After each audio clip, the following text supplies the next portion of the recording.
వారు చాలా క్రియాశీలంగా ఉండేది అధ్యక్ష రాజకీయాలు చిన్న స్థాయి నుంచి కూడా మరి మొదటి నుంచి కూడా చాలా క్రియాశీలంగా విద్యార్థి దశ నుంచి కూడా రాజకీయాల్లో ఉన్నారు.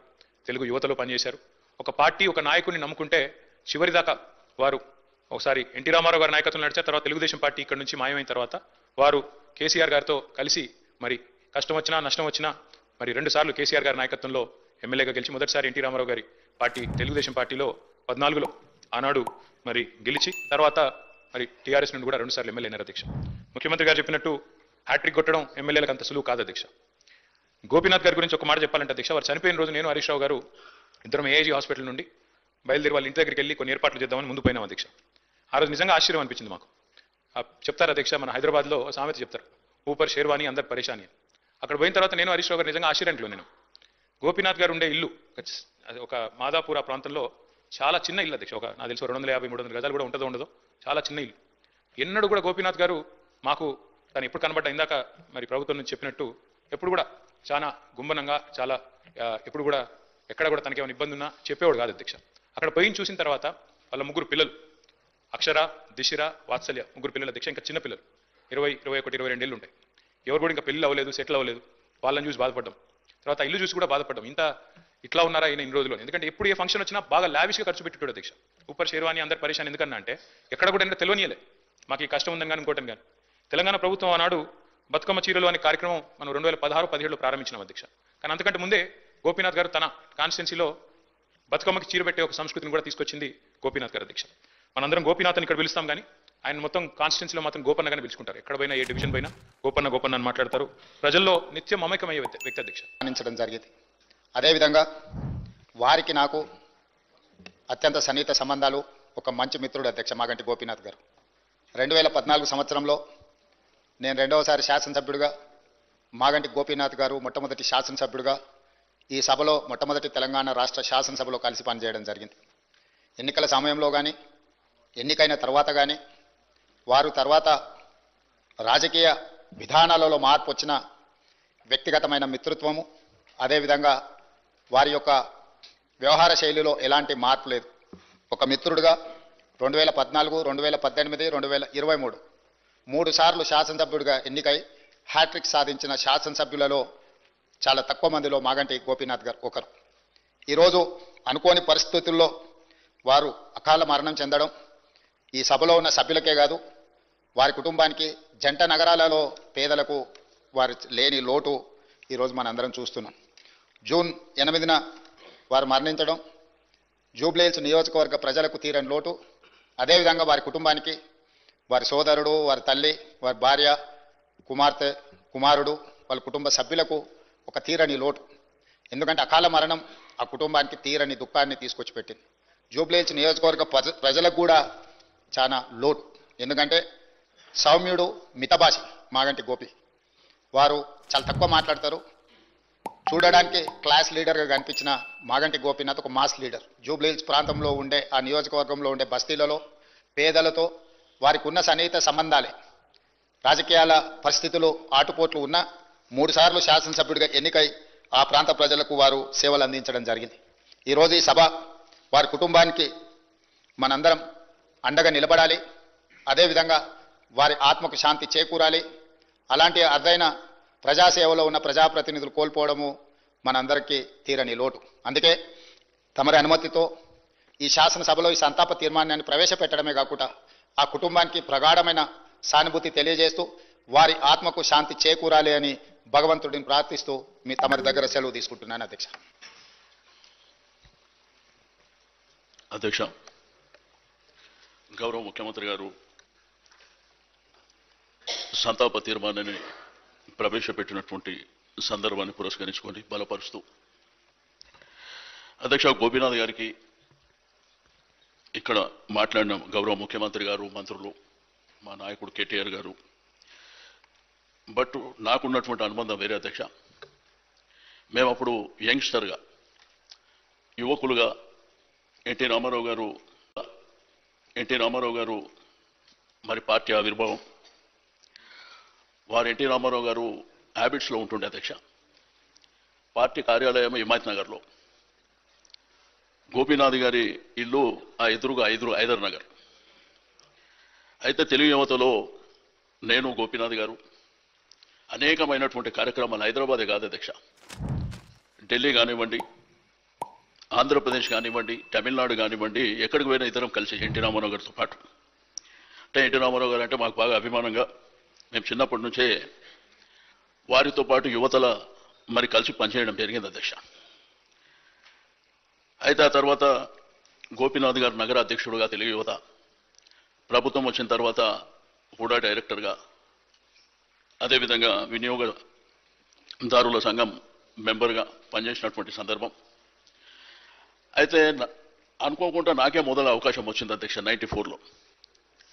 బట్ అక్కడ ఇప్పుడున్న అంబర్పేట్ ఖైరతాబాద్ మధ్యలో అది హిమాయత్ నగర్ నియోజకవర్గం అధ్యక్ష. బట్ అక్కడ ఉన్నటువంటి పరిస్థితులు అనుకూలంగా లేకపోవడం మూలన మరి అక్కడ నాకు అవకాశం అక్కడ సికింద్రాబాద్లో రావడం, తర్వాత నేను గోపి కూర్చొని మాట్లాడుకున్న తర్వాత సరే దేవుడు ఉన్నాడు, భవిష్యత్తు ఉంది, పార్టీ ఉంది, మా నాన్నగారు ఉన్నారని ఆ తర్వాత జూబ్లీహిల్స్కు వారు షిఫ్ట్ కావడం, ఆ తర్వాత ఎన్టీ రామారావు గారు మరణించిన తర్వాత ఈరోజు మనందరికీ కూడా సుపరిచితులు, ప్రత్యేకంగా నాకు చాలా దగ్గర వ్యక్తిగా ఒక అన్నగా మరి మాగంటి గోపీనాథ్ గారి అకాల మరణం చాలా దిగ్భ్రాంతిని కలిగించింది అధ్యక్ష.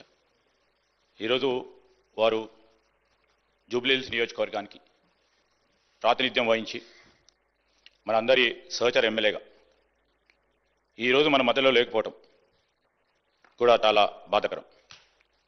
మన అందరి హృదయాలను కూడా ఈ సందర్భం ద్రవింపజేస్తూ ఉంది అధ్యక్ష. గోపీనాథ్ గారు నేను చాలా దగ్గరగా వ్యక్తిగతంగా చూసిన వ్యక్తిని. వారికి ఆ రోజు తెలుగు యువత అధ్యక్షుడిగా ఉన్న సందర్భంలో వారి చిన్న తమ్ముడు మాగంటి రాజ్ కుమార్ అని నాకు చాలా దగ్గర మిత్రుడిగా, ఒక అన్నగా ఎల్లప్పుడూ కలిసి ఉండేవారు అధ్యక్ష. ఆనాడు వారి కుటుంబం అనుకోని పరిస్థితుల్లో మరి వారి తమ్ముడిని, గోపీనాథ్ గారి తమ్ముడిని కోల్పోవటం, ఆనాడు వారి కుటుంబం కోల్పోయిన నేపథ్యంలో చాలా సంవత్సరాలు కూడా వారు ఆ కుటుంబం కోలుకోలేకపోయింది అధ్యక్ష. వారి అమ్మగారు, మరి ఇద్దరు అన్నలు, ఆ కుటుంబం అంతా కూడా చాలా బాధాప్త హృదయంతో అనేక సంవత్సరాలు కూడా గడిచిపోయిన తర్వాత చాలా సంవత్సరాలు రాజకీయంలో ఉండి తెలుగు యువత అధ్యక్షుడిగా అనేక సంవత్సరాలు పనిచేస్తూ అనేక సందర్భాల్లో ఇప్పుడు పెద్దలందరూ ఉన్నారు ఇక్కడ, శ్రీనివాస్ యాదవ్ గారు కానీ, వారి సహచరుడుగా అనేక సంవత్సరాలుగా ప్రతి సందర్భంలో కూడా టికెట్ గురించి ప్రయత్నం చేసేవారు. అధ్యక్ష, మాగంటి గోపీనాథ్ గారి మృతి పట్ల సంతాపాన్ని ప్రకటిస్తూ పెద్దలు ప్రవేశపెట్టినటువంటి తీర్మానం ప్రకారంగా వారి కుటుంబ సభ్యులందరికీ కూడా సానుభూతిని తెలియజేస్తా ఉన్నాను. మేము 1999లో ఎన్ఎస్సీ రాష్ట్ర అధ్యక్షుడిగా ఉన్నప్పుడు హిమాయత్ నగర్, అదేవిధంగా హైదర్గూడ ప్రాంతంలో ఎప్పుడు కూడా మాగంటి గోపీనాథ్ గారి బ్యానర్ కనబడతా ఉండే. సో ఎప్పుడు ఆ విధంగా రాజకీయాల్లో ఉంటూ మేము ఎన్ఎస్సీ రాష్ట్ర అధ్యక్షుడిగా ఉంటే ఆ సందర్భంలో పరస్పరంగా ఆర్గనైజేషన్స్ డిఫరెంట్ అయినా కూడా కాంపిటేటివ్ స్పిరిట్లా వారితో వివిధ కార్యక్రమాల సందర్భంగా కలిసేటువంటి అవకాశం ఉండే. తిరిగి మళ్ళీ కాంగ్రెస్ ప్రజాపాలన ప్రభుత్వం ఏర్పడిన తర్వాత హైదరాబాద్ ఇన్ఛార్జ్ మంత్రిగా, జూబ్లీహిల్స్ శాసనసభ్యుడిగా వారితో అనేక సందర్భాల్లో కలిసి వివిధ కార్యక్రమాల లోపల చర్చించేటువంటి అవకాశం వచ్చింది. అకాలంగా అటువంటి సందర్భంలో వారు అనారోగ్యానికి గురై మరణించడం పట్ల తీవ్ర సంతాపాన్ని వ్యక్తం చేస్తూ వారి కుటుంబ సభ్యులందరికీ ప్రగాఢ సానుభూతిని తెలియజేస్తూ జూబ్లీహిల్స్కి సంబంధించి పెద్దలు చెప్పినట్టుగా తప్పకుండా ఇన్ఛార్జ్ మంత్రిగా ఆ నియోజకవర్గానికి సంబంధించిన కొంత లేని లోటు తీర్చే ప్రయత్నం చేస్తాను. భవిష్యత్తులో కూడా మా బాధ్యతగా జూబ్లీకి సంబంధించిన ప్రజల సమస్యలు పరిష్కరించడానికి ఇన్ఛార్జ్ మంత్రిగా ప్రభుత్వ పక్షాన అన్ని రకాలు ఉంటామని తెలియజేస్తూ, ఈరోజు మాగంటి గోపీనాథ్ గారు ఈ శాసనసభలో లేకపోవడం అనేది నిజంగా దురదృష్టం. మొట్టమొదటిసారిగా ఎన్నికైన నేను ఆయనను కొద్ది రోజులుగానే చూస్తున్నటువంటి వ్యక్తిగా, ఆయన ఎన్టీ రామారావు గారికి అభిమానిగా ఉన్నప్పుడు ఆయన పెట్టిన కటౌట్స్ని కూడా చూడడం జరిగింది.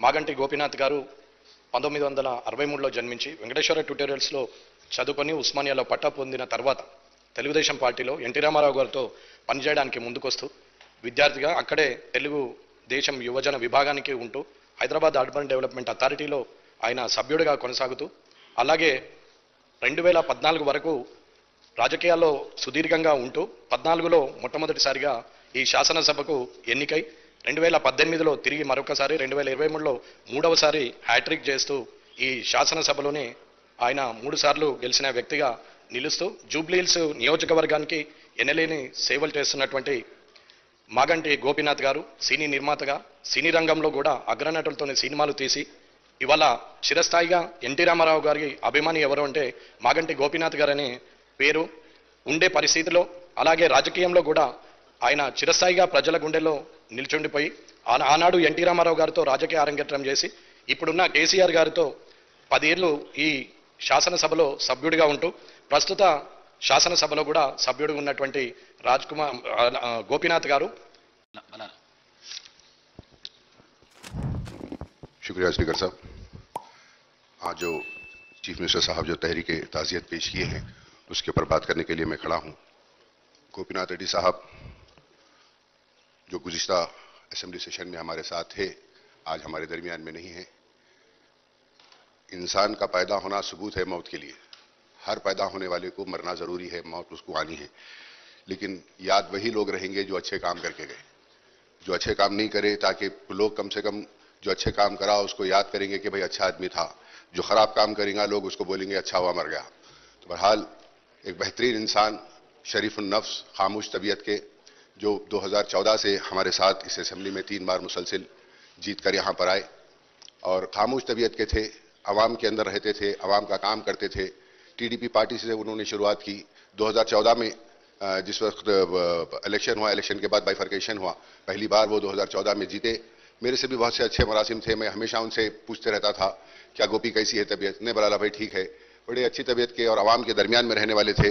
तो बहरहाल मैं मेरी तरफ से, मेरी पार्टी की जानिब से उनको और उनके तमाम अफराद ख़ानदान को ताज़ियत पेश करता हूँ। ఈరోజు మన సహచర శాసనసభ్యులు జూబ్లీ హిల్స్ నుంచి ప్రాతినిధ్యం వహిస్తున్నటువంటి మాగంటి గోపీనాథ్ గారిని కోల్పోవటం చాలా విషాదకరం, దురదృష్టకరం. సహజంగా మన పెద్దలందరూ చెప్పినట్లుగా మరణించడం అనేది పుట్టిన తర్వాత సహజమే, కానీ అకాల మరణం అనేది బాధాకరం.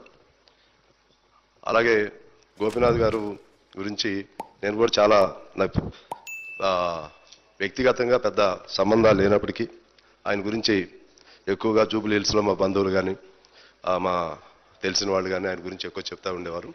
ఆయనకి ఆర్గనైజేషన్ స్కిల్స్ బాగా ఉండేయని, ఎన్టీ రామారావు గారి కాలంలోనే రామారావు గారిని పదవీచ్యుతిని చేసినప్పుడు కొన్ని వేల మందితో మోటార్ సైకిళ్ళ ర్యాలీ ఆనాడే నిర్వహించినటువంటి యువకునిగా ఉన్నప్పుడే గొప్ప ఆర్గనైజేషన్ ఆ కెపాసిటీస్ ఉన్న వ్యక్తి అని చెప్పి చెప్తా ఉంటారు.